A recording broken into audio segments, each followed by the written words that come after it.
Hi, hello, everyone. Welcome. This is Yoga with Birgit. My name is Birgit, and this is the very first time I'm recording a little 15-minute webinar, so welcome.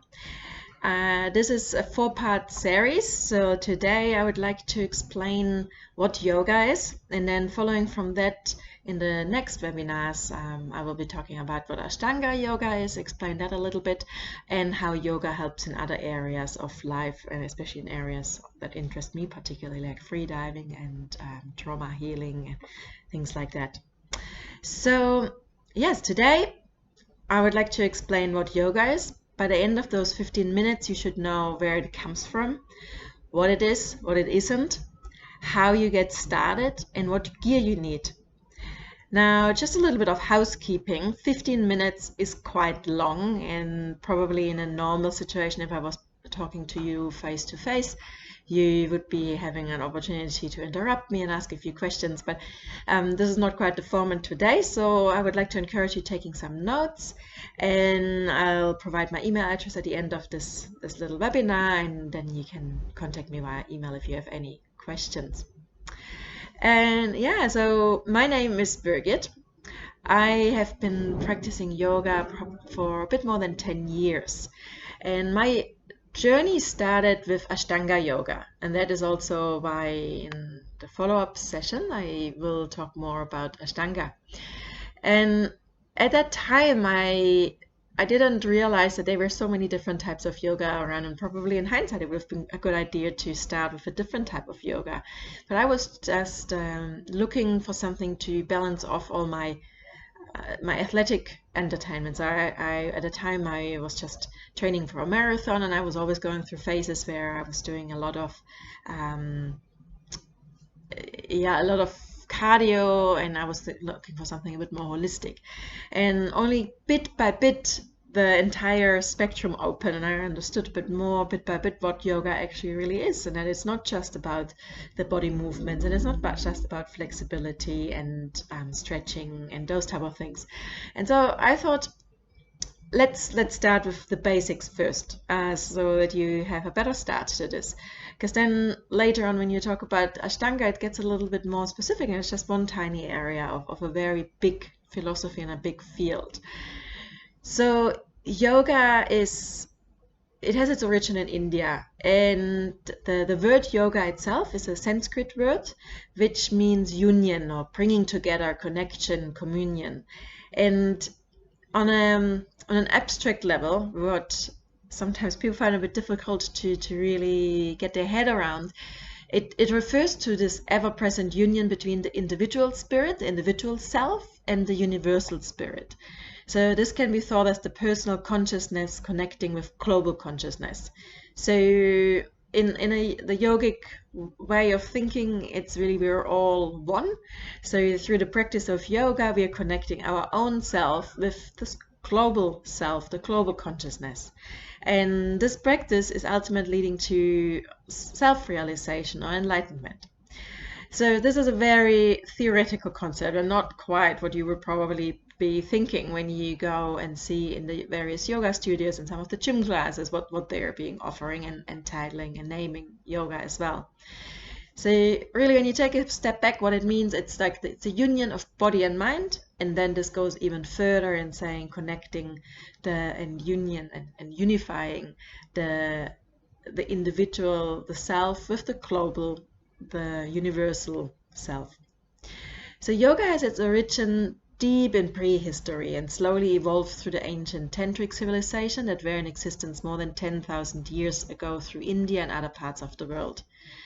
So in those really early days, there was not necessarily that much written about yoga. So the term yoga emerged in written sources over 4,000 years ago. So not quite the 10,000 years when it actually first was practiced and referred to. And it was written in the ancient Sanskrit poems of the Tantras, and then later in the Vedas. Both of them are scriptures that are considered sacred. And then further on from that, around 400 to 200 before Christmas, there were other writings, further writings called the Upanishads, and they cleared the definition of the journey of yoga. However, in that stage, it was still the instructional method of yoga was verbal. It was passed on from a guru to a student, and only about 100 BC to 100 AC, around that's when a person called Patanjali was around, and he systematized and compiled the existing yoga practices that had been handed down to him, along with this knowledge contained in those written sources, the Vedas and the Upanishads that were up to 4,000 years old, and gave it a comprehensive format and a philosophical shape. So he created something that he called the Yoga Sutras, meaning the yoga threads, and they create the essential foundation of yoga as we know it today. So all of those different forms of yoga, the philosophical concept comes back to those Yoga Sutras that were compiled, put together in this comprehensive way by Patanjali. And this is the most significant text on yoga, as you may imagine. So he provides this structure, this profound structure of 8 steps or 8 limbs. And they follow like a thread along the yogic pathway in order to reach liberation, enlightenment, self-realization. So I have here, because it's even for someone who is practicing a lot, it's those 8 limbs. It's good to be constantly reminded, because once you're doing one limb, which is the postures, the asanas, it's sometimes easy to forget that there's all those other limbs as well. So I have here a little cheat sheet with the 8 limbs, and they all have Sanskrit names. So the first one is yamas, and yamas are the 5 ethical or moral restraints.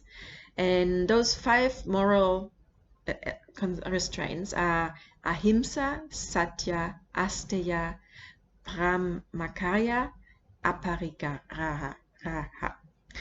And as you can see, I'm also struggling with the pronunciation, because it's more important that you inherit them and that you're living with according to those moral, ethical guidelines. It's also good to know the words of them, but it's the more important part is that you're in making them part of your daily life.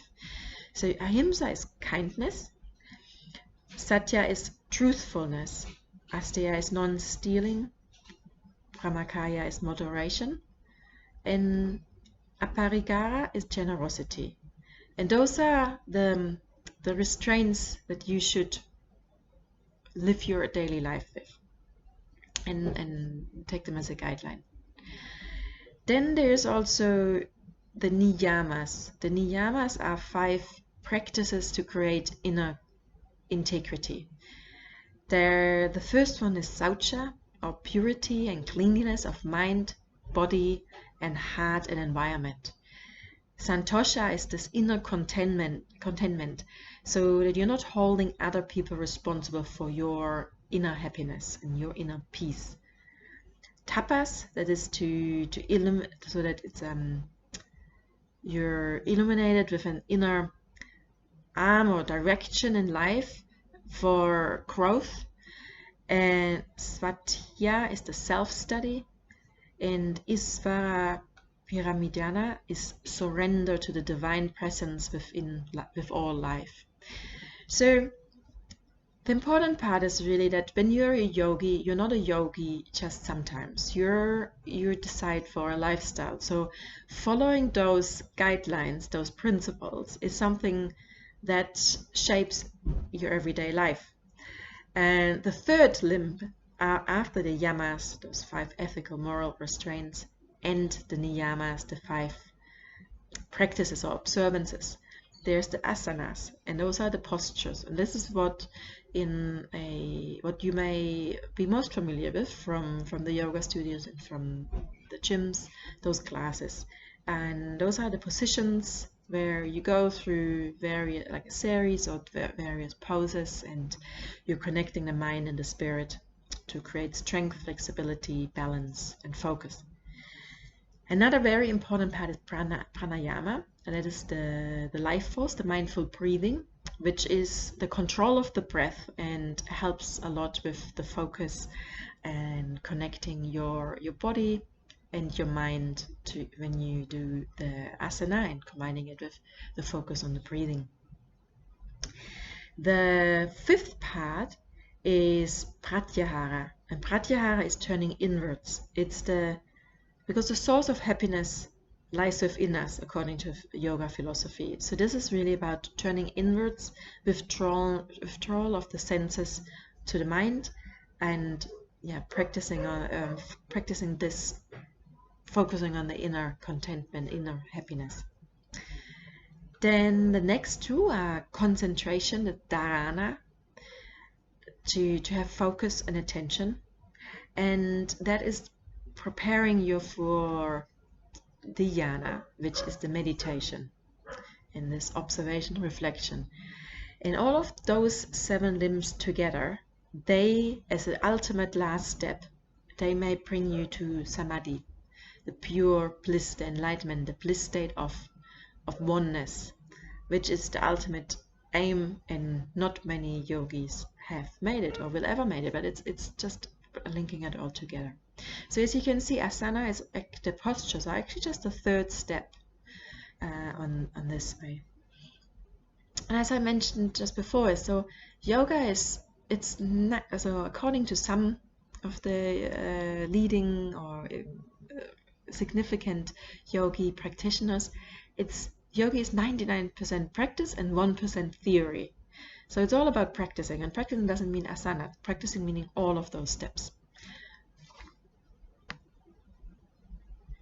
So what is really important is to also ensure to say that yoga is not a philosophy. Yoga is not a religion. It's a philosophy. You're not devoting any gods. It's also not an Instagram activity, but more recently, a lot of people have done. There are numerous health benefits from this conscious lifestyle, from good posture, the dietary decisions, the mindfulness, the inner contentment, that are all part of those 8 steps, those 8 limbs. And what is a really good reminder is like you're not practicing on and off yoga. You're either a yogi or you're not. But the best way to start is being quite patient. Like you don't have to go full 100% to become a yogi. You can go and look for a really good teacher, and then go and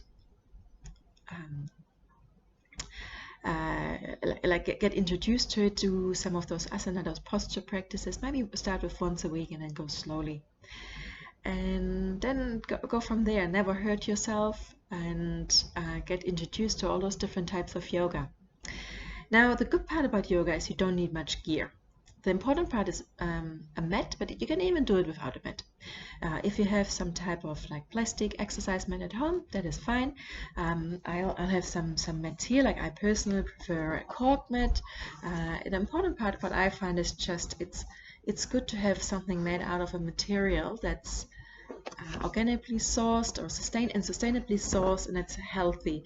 Like you don't really want to take a cheap plastic mat and you're inhaling all of toxic smells the whole time. That's why the cork mat is something I prefer, because it has also those self-cleaning agents inherent in the material. There's also things like here I have also a canvas mat, which is like a naturally sourced canvas on the one side, and then the thickness at most beginners like it a bit softer, but it's like 3 to 5 millimeters are quite a good thickness. 3 is probably better, so that you don't sink in and you have a good of stability.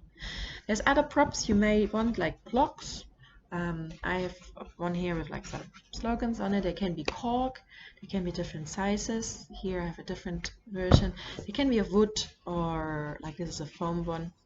And you may also want to have a strap, just so that you can do the positions in a healthy way, that you're not bending unnecessarily, that you can really go into the positions with a strap as an assistant. So Ashtanga yoga doesn't need many props. You don't actually need any, but they are quite helpful to have, so that you're doing the postures in a safe way. Other types of yoga, you may need some more. You need like bolsters and cushions, and you can even have chairs and others, or walls and other things. And then depending on where you live, for the relaxation, the savasana, in the very end, you may want to have a blanket close by, and yeah, or the opposite, in hot tropical climates, you maybe want to have a towel, a yoga towel that you can put on your mat, so that the sweat is being absorbed. It's also, when choosing your mat, good consideration is also how sticky the mat is, because you want to have something that doesn't make you slip. So that's why my personal preference are the cork mats, because when you start sweating, it absorbs it a little bit, and actually makes it less slippery, like when that moisture is there.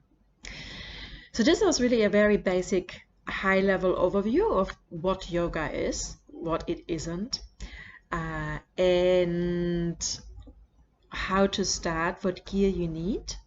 And as I offered before, if you have any questions, please write me an email. My email address is yogawithbirgit@gmail.com.